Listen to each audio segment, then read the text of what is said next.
આ સમાજના બધાય સમાજોનું આટલું સારું થયું હોય અને તમામ લોકો ખર્ચામાંથી બહાર નીકળતા હોય અને શિક્ષણ તરફ આગળ વધતા હોય તો આવી ગોળીઓ ખાવામાં ગોળીઓ મારવાવાળાને એમને બધાને જેની બેને મને આજે રિક્વેસ્ટ કરી કે રમેશભાઈ ક્યાંક એવું સારો મેસેજ મૂકો. આ ગેનીબેનના જ શબ્દો છે, જોકે મારે ચર્ચા થઈ છે એમના જોડે, પણ એમને કીધું એક સારો મેસેજ નાખો એક સમાજ. બંધારણવાળાને તો મારો બંદૂકની ગોળી.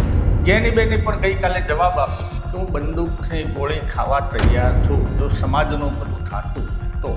શું ઠાકોર સમાજના બંધારણ પહેલાં કોઈએ બંધારણ આવું બનાવ્યું? શું આજ દિવસ પહેલાં કોઈ પણ વ્યક્તિઓ જે સમાજના જે તે અલગ અલગ સમાજની વાત છે એમાં કોઈએ નાતબાર કોઈ કર્યા નથી? આજ દિવસ સુધી કોઈએ બંધારણ તોડ્યું નથી, કોઈ પણ સમાજનો કોઈ વ્યક્તિએ નહીં.